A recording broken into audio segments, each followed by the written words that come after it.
Hi there, Serial Trader here. Just want to do an update on some trade setups that I'm watching here. So to start things off, we'll look at CGC. And from the bottom there on CGC, it looks like we have a nice impulse wave up here, just looking at the hourly chart. And there's been some very corrective looking price action since, so consolidating after that initial impulse wave. Right now it looks like a reasonable ABC countdown for a for a minor degree wave 2, and potentially setting up here for another impulse wave up here in a third wave. Now, big picture, and you can see we just did a nice roughly 50% retracement of this impulse wave up, so that's good to see. But big picture, if we go, so here to the daily chart, you see we did a nice bullish engulfing candlestick there on December 3rd.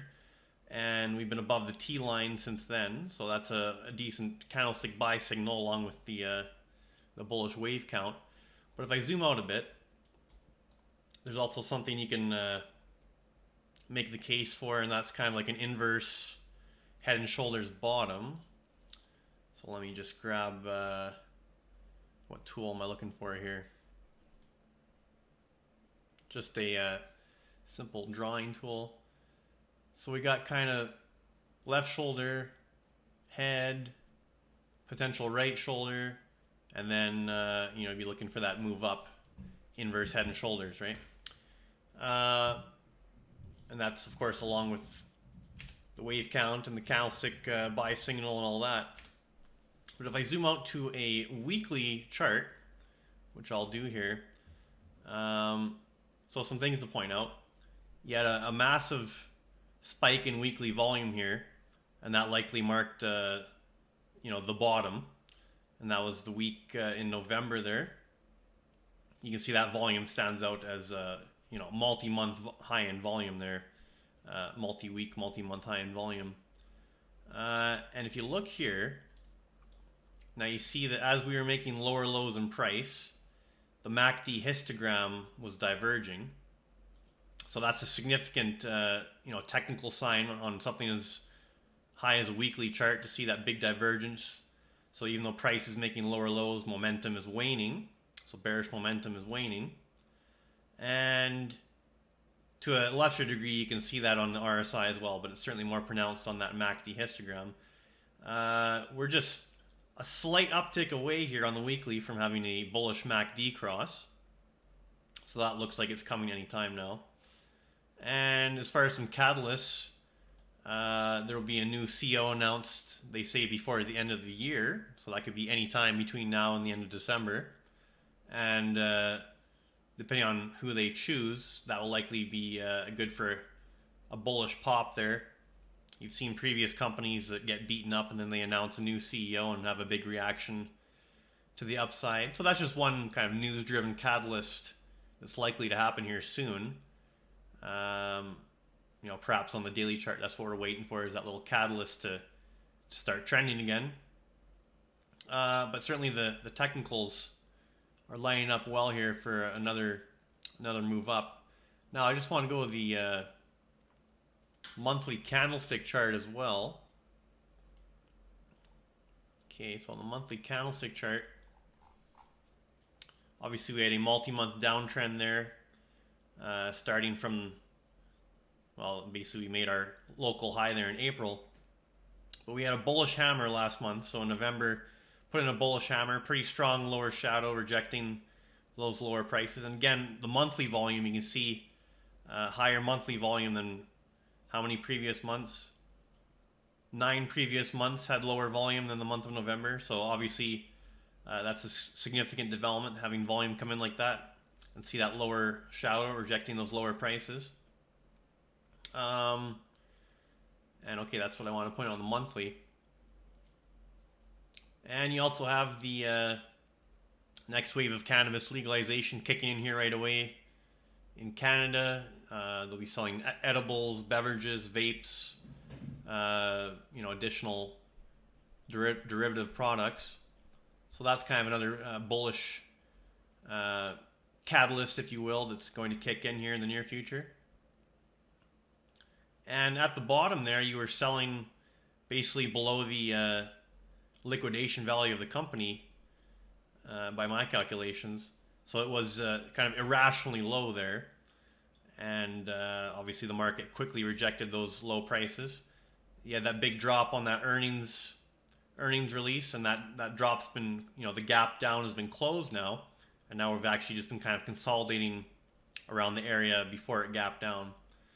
And just on the daily here as well, you saw it all kicked off with this bullish engulfing candlestick on November 19th, and then you had significant follow through after that. 2 gap ups. We've closed that initial gap. Only an extremely deep retracement would close this gap here, although I'm not currently anticipating that. Looks like we're holding around these levels quite nicely. So if I just go back to the hourly chart here. So if we're going to anticipate that we're going to have another impulse wave up here fairly shortly, get some targets going for that. Just hang on. So if we got our initial 1 up, 2 down in place, can do a fib extension just for a reasonable wave 3 target. And we'll put up the 1618. And where would that bring us to? Okay, that would get us up there to around $29.97, 30 bucks. So that's a pretty significant move from current levels. Not quite a doubling, but not far from it. And when you're starting from such a low base price, it's amazing what kind of a percentage move you can see. And obviously I'm very long canopy, and I have been for some time, but this is more of a shorter term tactical kind of trade setup that will also likely kick off that larger trend to the upside that I'm anticipating. So yeah, keep your eyes here on CGC. It's looking pretty nice here, both for a shorter term trade setup, but also that longer term upward trend that I'm still expecting. Okay, so that's CGC. Now some other setups that I'm still interested in here. Got GLD. So I'm leaning towards this being complete, this correction off the highs we had. Looks like a WXY double zigzag correction. Now, what I like about this, and I've left this largely unlabeled, I'm just trying to look at this correction as an independent trade setup and not part of an overall larger trend, although it is still part of an overall larger trend. We're just going to ignore that for this video. What I like about this, okay, so if you look at this previous correction, it has a lot of similarities.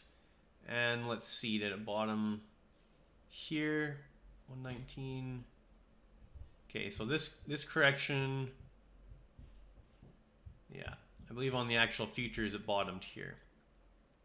So if you drag that over from where this correction started, you see it lines up quite nicely timing wise with our bottom here. Not exactly, but similar.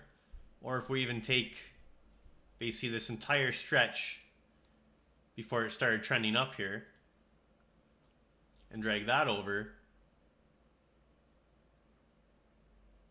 measure from the starting point, you can see again it lines up quite nicely timing wise.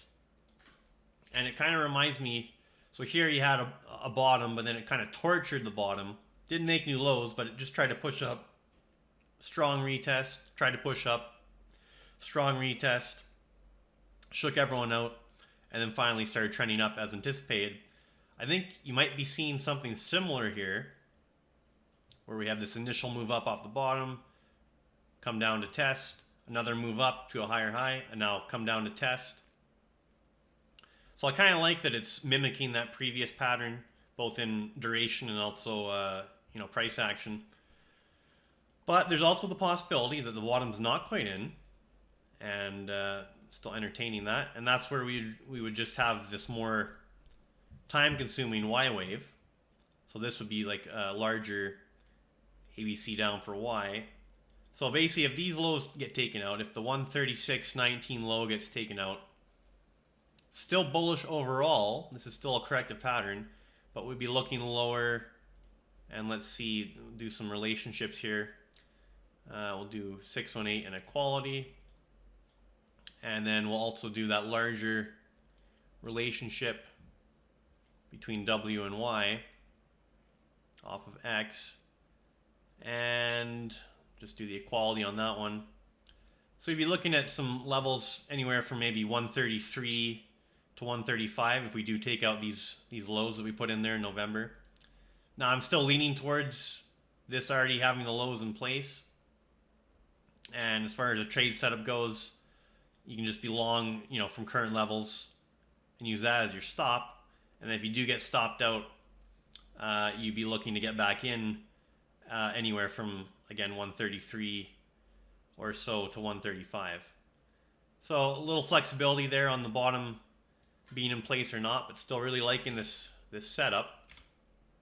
And I'll still leave this as the bottom being in for now, unless the market forces a relabeling.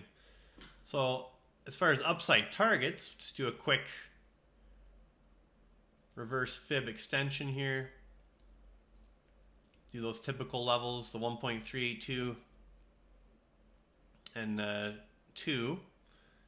Where's my 1.382? There we go. So upward targets from current levels there on GLD, anywhere from, let's say, 150 up to maybe 157. Pretty reasonable targets. From current levels, that offers a pretty good risk-reward ratio, using the bottom as your stop, or if we do make lower lows, re-entering and using that bottom as your new stop. So I think it's actionable here, but if you want to wait a little longer, a little more confirmation, you could certainly do that. You could wait for it to decisively break out of this channel, although you are certainly giving up potential upside by waiting for that, but you also add confirmation and confidence to this pattern being complete. So that's kind of a personal choice. I'm already long here on GLD, but certainly willing to take that stop and get in lower if necessary. Okay, so that's what I'm looking at on gold. And on TLT, I'm definitely liking TLT. So I'm long TLT. I like that we got this ABC down. I believe it's in place here, low in November. Looks like we have a nice impulse wave off the bottom. Call that wave 1 up. I think we got an ABC expanded flat wave 2. So we made a new high in B, and then C took out the low we made in A, although only marginally so. So kind of an expanded flat pattern. Shake everyone out, up and down. And certainly the stop for this long setup, obviously, is that level there at 134.45. Don't want to see it go below that, or else something else is going on. We're currently liking this 3 down, and looks like another 5 up in development. And again, just some targets here on TLT. Do the reverse fib. And anywhere between, let's call it 154 and 163, I'm liking that for an upside target here. And defined risk against 134.45. Right, so those are the setups that have my interest peaked right now. Just thought I'd throw that out there. The overall market, I mean, it looks extended. Looks like it started having a bit of a pullback, but now we've done almost a full retrace. So potentially there's still more upside ahead before we get a larger correction. So not much else to really point out there as of yet. Enjoy the rest of your weekend. Serial Trader signing off.